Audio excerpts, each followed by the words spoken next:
What's the millennial question? Apparently, millennials, as a generation, which is a group of people who were born approximately 1984 and after, are tough to manage. And they're accused of being entitled and narcissistic and self-interested, unfocused, lazy. But entitled is the big one.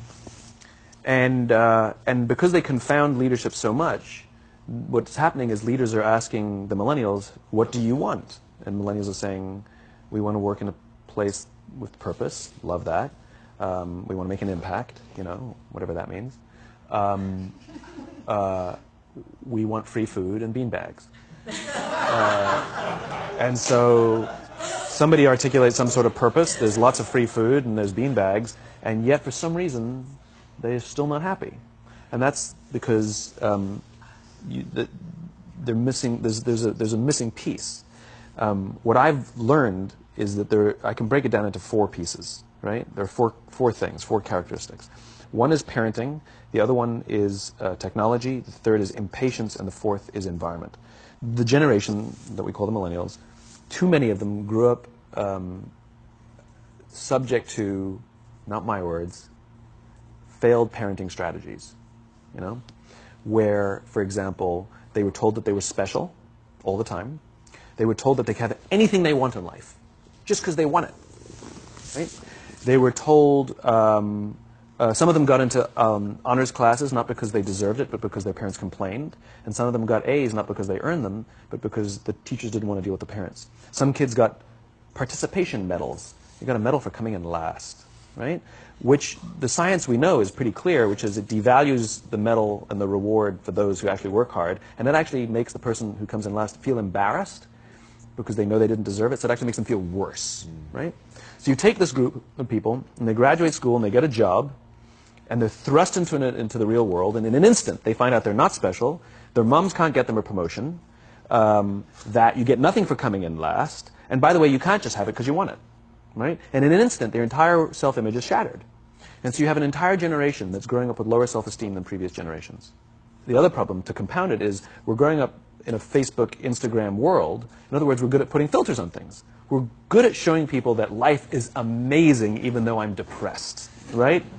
And so everybody sounds tough, and everybody sounds like they got it all figured out. And the reality is there's very little toughness, and most people don't have it figured out. And so when the more senior people say, well, what should we do? They sound like, this is what you got to do.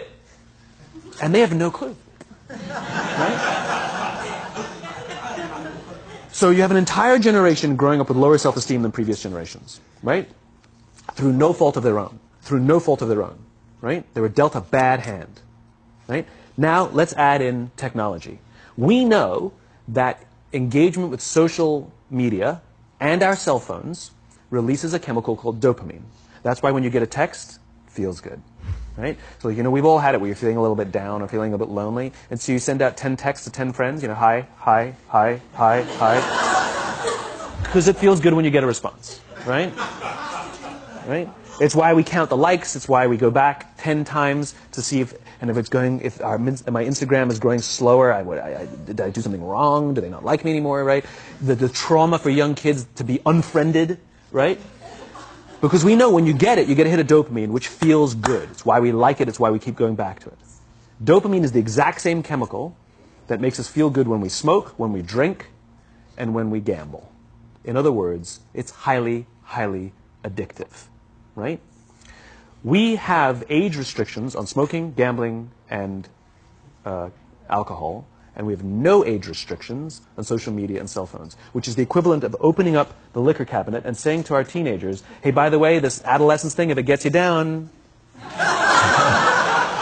But that's basically what's happening. That's basically what's happening, right? That's basically what happened. You have an entire generation that has access to an addictive, numbing chemical called dopamine through social media and cell phones as they're going through the high stress of adolescence. Why is this important?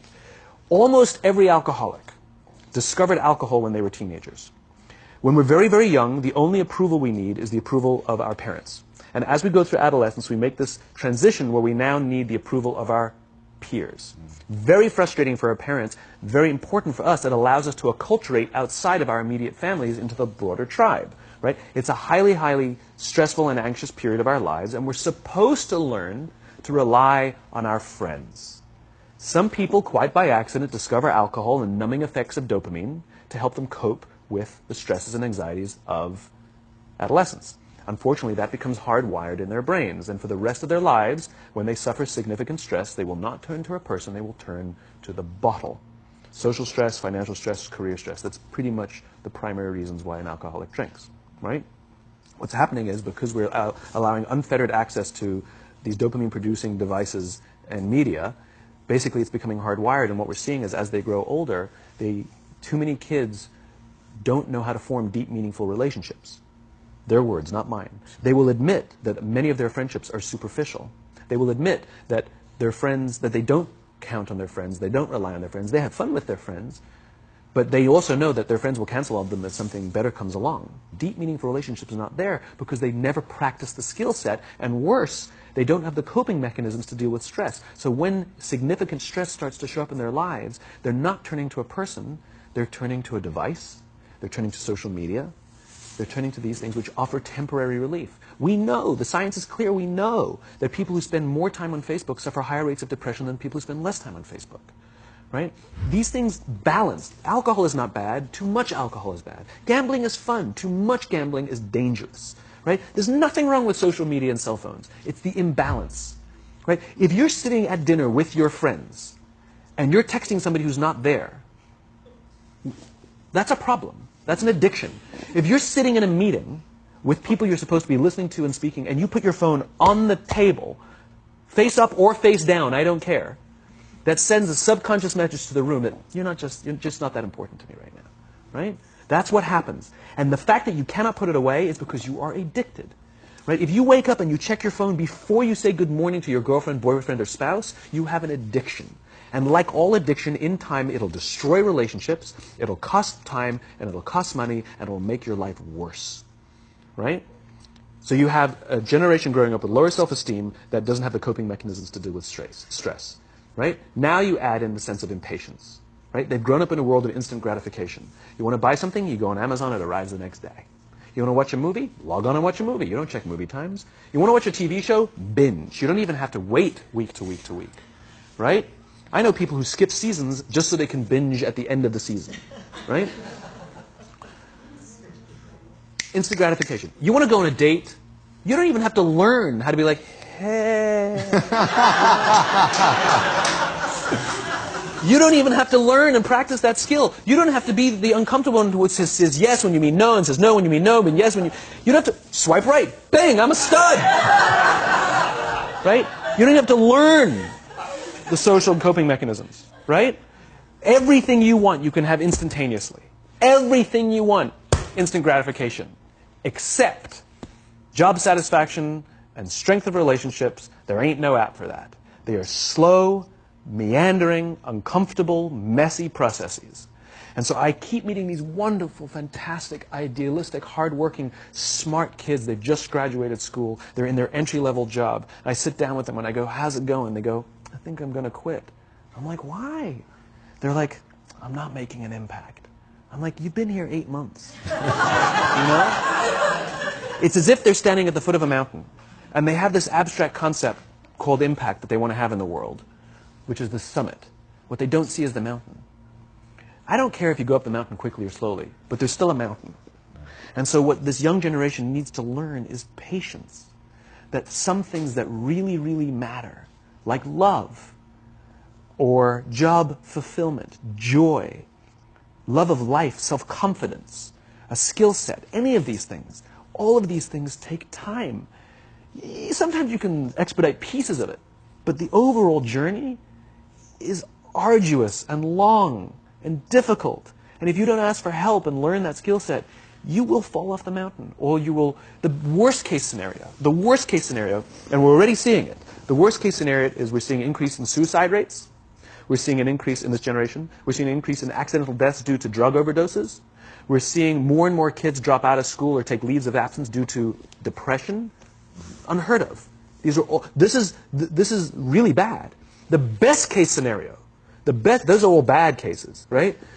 The best case scenario is you'll have an entire population growing up and going through life and just never really finding joy. They'll never really find deep fulfillment in work or in life. They'll just waft through life and it'll be just, it's fine. How's your job? It's fine. It's the same as yesterday. How's your relationship? It's fine. Like that's the best case scenario. Which leads me to the fourth point, which is environment. Which is we're taking this amazing group of young, fantastic kids who are just dealt a bad hand. It's no fault of their own. And we put them in corporate environments that care more about the numbers than they do about the kids. They care more about the short-term gains than the long-term life of this young human being. We care more about the year than the lifetime, right?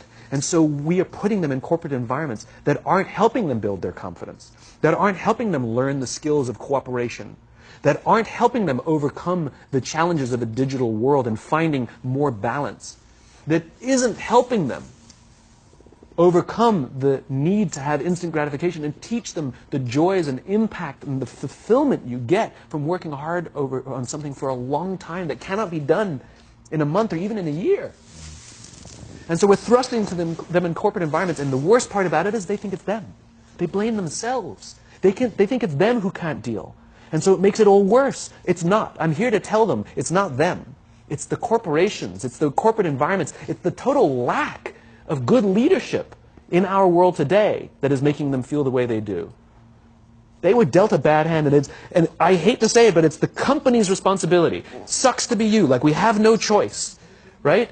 This is what we got, and I wish that society and their parents did a better job. They didn't. So we're getting them in our companies, and we now have to pick up the slack. We have to work extra hard to figure out the ways that we build their competence. We have to work extra hard to find ways to teach them the social skills that they're missing out on. There should be no cell phones in conference rooms. None. Zero. And I don't mean the kind of like sitting outside waiting to text. I mean like when you're sitting and waiting for a meeting to start, this is what we all do. We all sit here and wait for the meeting to start. Meeting starting? Okay. And we start the meeting. No, that's not how relationships are formed. Remember we talked about it's the little things? Relationships are formed this way. We're waiting for a meeting to start and we go, how's your dad? I heard he was in the hospital. Oh, he's really good. Thanks for asking. He's actually at home now.